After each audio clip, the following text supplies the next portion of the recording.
As we begin this program in effective listening, we want to diagnose your present skills in listening to different kinds of voices and messages and your skills in note-taking. To proceed, you'll be asked to write summaries of 2 statements. Each statement will be presented and then followed by a tone. Do not write your summary until the tone has sounded. For your summary, you should try to reflect the speaker's main point and the supporting reasons. The summary should not contain irrelevant material. Remember, you should not take written notes during the message or begin to write your summary until the tone has sounded. Let's begin. Serious students of gamesmanship are well aware of the principles of their science, the tricks of their trade, so to speak.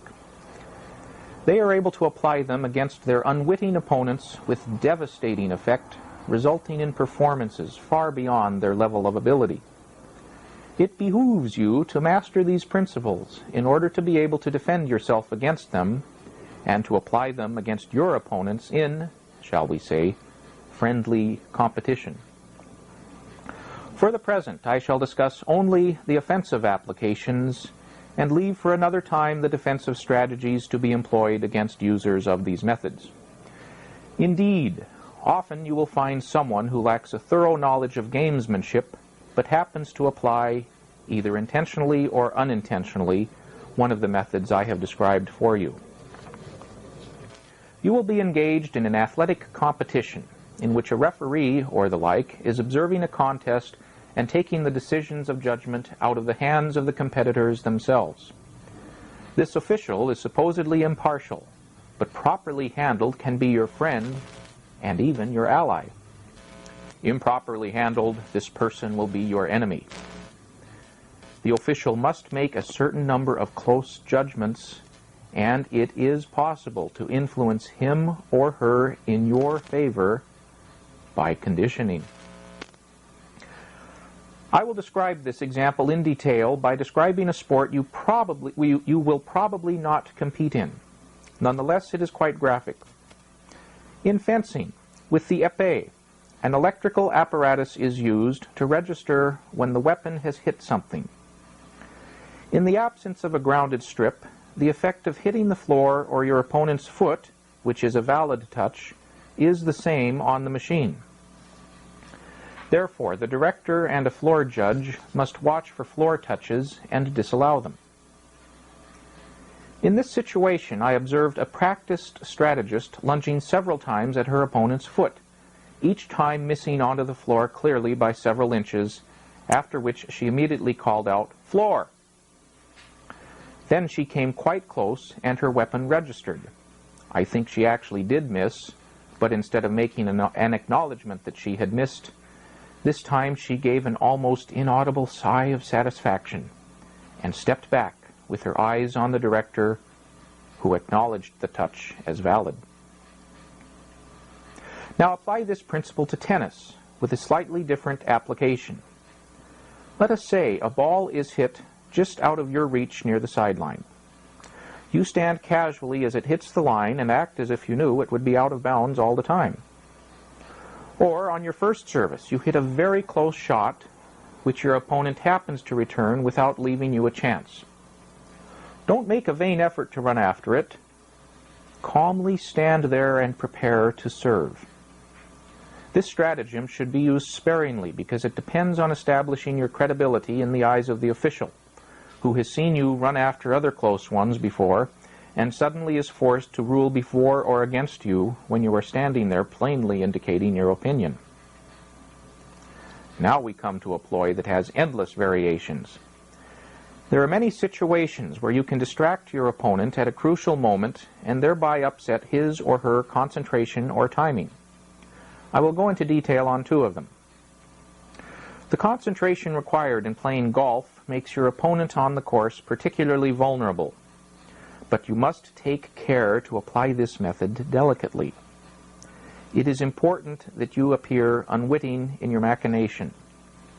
In this way, you will be able to infuriate your opponent to the maximum. Imagine your opponent is lining up a putt and preparing to stroke it.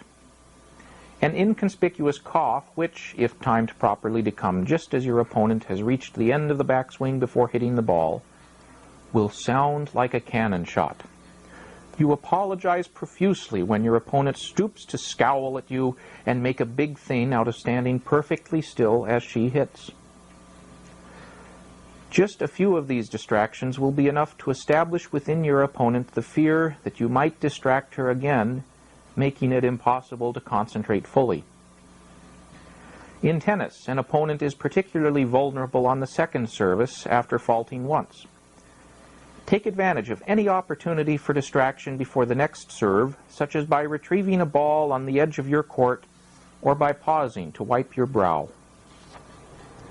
Tennis brings us to another bit of deviltry, which is simply cheating on the close ones when the participants are making the calls. The situation is something like the following. Your opponent makes a very close second service, which you merely catch. You throw the ball into the other side of the court and yourself go the other half of your side to await the next service. How can your opponent stand there and argue with you? But if he does, stand there and stare at him for a few seconds, then break down and allow him to play it over. Next time he won't argue with you. Naturally, you can do the same on many other shots near the side or back lines. Finally, there is the tactic of wearing down your opponent's patience by prolonging the encounter interminably. As an example, in a leisurely game of chess with your intended victim, a better player than yourself, take a lot of time, but in erratic fashion. Think for half an hour on a fairly obvious move.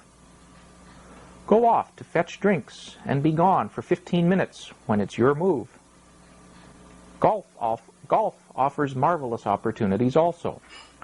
You ponder for minutes that seem like hours over what club to use. Pretend to look for your ball while your opponent fumes.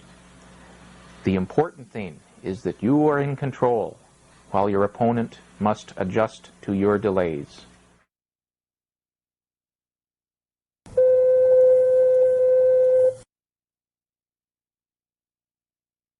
A computer consultant has just given a demonstration of some cutting-edge online video conferencing software.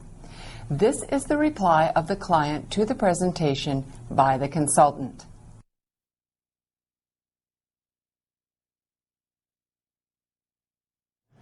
I suppose I may sound somewhat arrogant, but if you'll grant me the indulgence of a potential client, let me tell you something about the way we work here. We spend a lot for our management team. $100,000 for a $70,000 a year entry-level manager, about $50,000 for a $250,000 a year manager, and close to $1 million for a $500,000 a year top executive.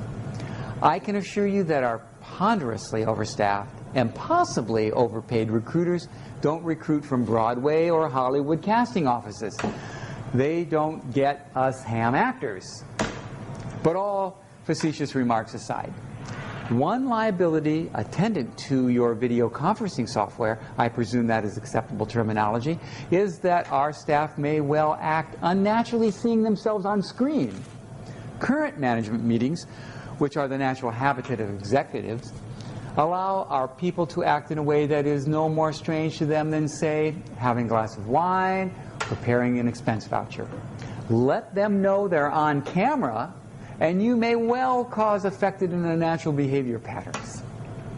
Of course, this may well be compensated by the obvious virtues of reducing transportation costs involved in actually physically assembling our internationally dispersed executive team.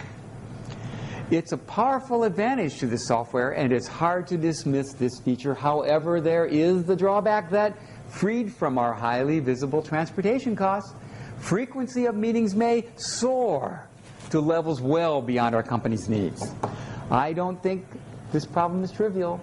Too many meetings would be a clear handicap. Furthermore, unlike the present situation where the gathering together of our tight-knit staff is broken up at most by a few minutes of mutual annoyance, this projected setup of yours might suffer from prolonged disruptions because of equipment or system failures. Failure of the online connection or system viruses and crashes, problems we don't have now and hardly feel compulsion to introduce. Again, if something goes wrong with the system, our clients, whom we often invite to sit in on our conferences, might regard it as a reflection on us. Impressing clients may be no part of your intended function, but your system will probably serve that purpose, and it's a high priority with us. When we invite them to a conference, we could introduce them to our whole staff all at once. We'd really achieve something worthwhile. We could get by with a lot less room and a lot less rent in another district. And this impressive location pays for itself.